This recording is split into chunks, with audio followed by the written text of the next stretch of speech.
मोहम्मद रफ़ी और किशोर कुमार दोनों भारत के संगीतमय आकाश में चमकते वो सितारे हैं जिनके गाए मेलोडियस गीत आज भी हर उम्र के श्रोता मंत्रमुग्ध होकर सुनते हैं। चाहे वो क्लासिकल बेस्ड गीत हो, रोमांटिक या सैड सॉन्ग हो या फिर मस्ती भरा गीत, हर तरह के गीत में इन दोनों गायकों ने अपनी लाजवाब गायकी से उस गीत को अमर बना दिया है। चाहे वो किसी भी दशक का अभिनेता हो, हर एक्टर पर उनकी आवाज़ ऐसे फिट बैठती है कि गीत सुनकर दर्शक हैरान रह जाते हैं कि ये उस अभिनेता की आवाज़ है या फिर गायक की। जिसने भी इन दोनों गायकों को दिल से सुना है वो ये माने बिना नहीं रह पाया कि भारत के ऑल टाइम ग्रेट आर्टिस्ट में ये दोनों शामिल हैं। जहाँ तक as a playback singer popularity और डिमांड की बात है, रफ़ी 50 और 60 के दशक में छाए रहे और फिर 1969 में आई फिल्म आराधना के बाद as a playback singer Kishore Kumar रातों रात स्टार बन गए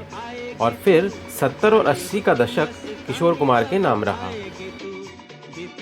इन दशकों में 70 का दशक ऐसा रहा जब मीडिया में अक्सर इन दोनों महान कलाकारों के बीच एक राइवलरी या कंपटीशन की खबरें आती रही। यहाँ तक कि कुछ रिपोर्ट्स ने तो दोनों के बीच अनबन की खबरें तक चलाई। रफ़ी साहब और किशोरदा ने साथ में काफ़ी गीत गाए हैं और जब भी दोनों साथ में गाते, दोनों के बीच इस सो कॉल्ड राइवलरी की खबरें और भी ज़्यादा फैलने लगती। आज जबकि दोनों सिंगर इस दुनिया में नहीं हैं, इन दोनों सिंगर्स के फैंस ने आज भी इस सो कॉल्ड राइवलरी को इंटरनेट और सोशल मीडिया पर जिंदा रखा हुआ है। सोशल मीडिया प्लेटफॉर्म्स और यूट्यूब सॉन्ग्स के कमेंट्स में अक्सर दोनों के फैंस आपस में बहस करते हैं कि दोनों में से कौन बेस्ट सिंगर था, और कभी कभी तो ये बहस बहुत ज़्यादा अग्रेसिव रिमार्क्स और अब्यूजिव लैंग्वेज तक में बदल जाती है और मामला एक दूसरे के पसंदीदा सिंगर को नीचा दिखाने तक पहुंच जाता है, जो कि एक फ़ैन होने के नाते बहुत ही गलत और अनएथिकल बात है। तो चलिए आज इस वीडियो में इस बात की पड़ताल करते हैं कि जो राइवलरी और दुश्मनी रफ़ी साहब और किशोरदा के फैंस के बीच इंटरनेट और सोशल मीडिया पर नज़र आती है, क्या वही राइवलरी और अनबन इन दोनों ग्रेट सिंगर्स के बीच में भी थी या नहीं। आप देख रहे हैं आपका favourite YouTube channel singing emotion.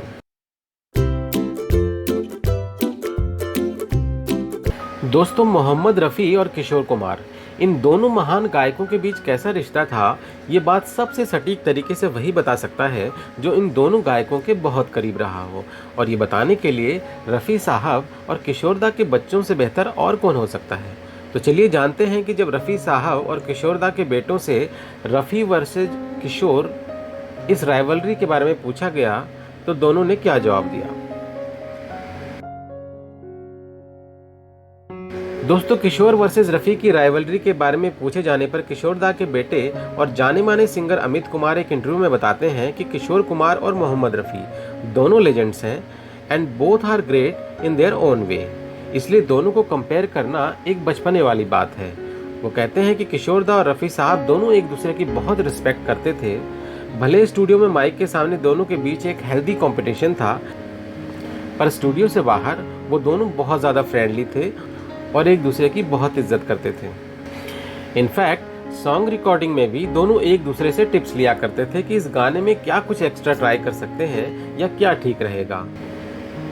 Amit Kumar कहते हैं कि ये सब इंटरनेट पर फैंस ने एंटी रफ़ी या एंटी किशोर कुमार नाम से ग्रुप बना रखे हैं, जो कि नहीं होना चाहिए। हाँ, आपका किसी सिंगर को लेकर एक पर्सनल ओपिनियन हो सकता है, पर एक ही तारीफ करने के लिए किसी दूसरे आर्टिस्ट को डिग्रेड करना ये गलत है। जब किशोर वर्सेस रफ़ी की राइवलरी के बारे में मोहम्मद रफ़ी साहब के बेटे शाहिद रफ़ी से पूछा गया तो उन्होंने भी इस बात को कंफर्म किया कि मोहम्मद रफ़ी और किशोर कुमार दोनों के बीच किसी भी तरह का कोई मनमुटाव या दुश्मनी नहीं थी। In fact they were very good friends. वो कहते हैं कि रफ़ी साहब और किशोरदा दोनों एक दूसरे की बहुत इज्जत करते थे।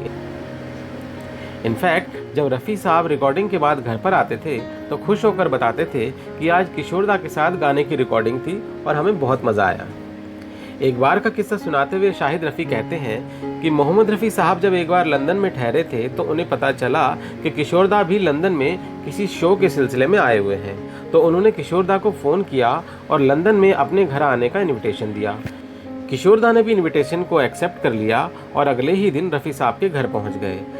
शाहिद रफ़ी बताते हैं कि रफ़ी साहब और किशोर दा दोनों ने मिलकर खूब बातें की, हंसी मजाक हुआ और दोनों ने साथ में काफ़ी अच्छा वक्त बिताया।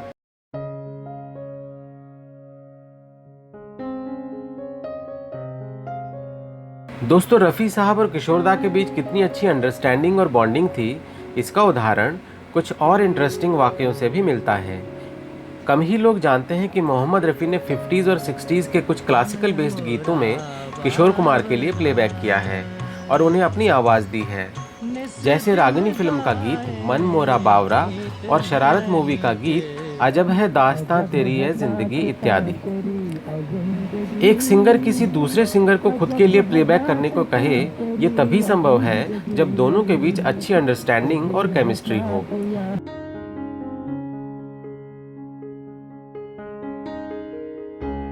इनफैक्ट किशोर दा सिचुएशन के हिसाब से क्लासिकल बेस्ड सॉन्ग्स के लिए अक्सर रफ़ी साहब को रिकमेंड भी किया करते थे। ऐसा ही एक सॉन्ग था हाथी मेरे साथी फिल्म का गीत नफरत की दुनिया को छोड़कर, जिसे खुद किशोर दा ने म्यूजिक डायरेक्टर आर.डी. बर्मन को सजेस्ट किया था कि ये गीत रफ़ी साहब से ही गवाना चाहिए।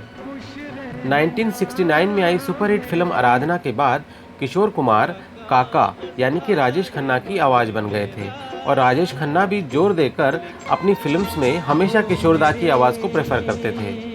और जब काका को ये बात पता चली कि हाथी मेरे साथी का ये सैड सॉन्ग किशोर कुमार नहीं गा रहे हैं, तो वे किशोर कुमार से ही ये गीत गवाने पर अड़ गए।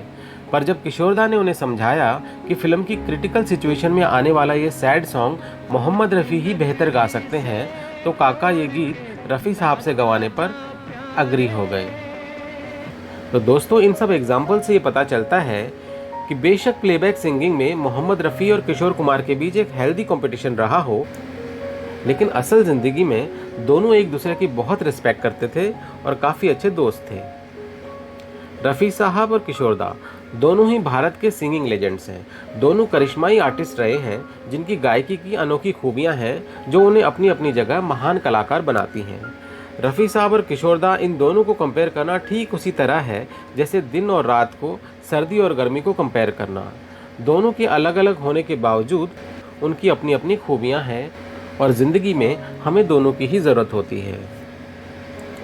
और अब जबकि इस वीडियो से कंफर्म हो गया है कि किशोर दा और रफ़ी साहब के बीच कोई दुश्मनी नहीं बल्कि बहुत अच्छी दोस्ती और म्यूचुअल रिस्पेक्ट थी, तो उनके फैंस से भी ये गुजारिश है कि सोशल मीडिया प्लेटफॉर्म्स पर लड़ना बंद करें और इस बहस में पड़ने की बजाय कि कौन बेस्ट है, दोनों के लाजवाब गीतों की मधुरता का आनंद लें। ठीक वैसे ही जैसे हम दो अलग अलग फ्रूट्स जैसे एप्पल और ऑरेंज को खाते तो हैं, पर कभी इनके स्वाद और गुणों को एक दूसरे से कंपेयर नहीं करते। तो दोस्तों, इस पॉजिटिव नोट पर इस वीडियो को यहीं एंड करते हैं। आपको हमारा वीडियो कैसा लगा हमें कमेंट करके ज़रूर बताइएगा और ये वीडियो आपको पसंद आए तो इसे लाइक और शेयर ज़रूर कीजिएगा। और हाँ, किशोर दा या रफ़ी साहब का गाया आपका फेवरेट गीत हमें कमेंट करके ज़रूर बताइएगा। और ऐसे और वीडियोज़ के लिए हमारे चैनल सिंगिंग इमोशन को सब्सक्राइब कर लीजिए। जल्दी ही मिलते हैं एक और नए वीडियो के साथ। तब तक अपना बहुत बहुत ख्याल रखिएगा। Thank you for watching.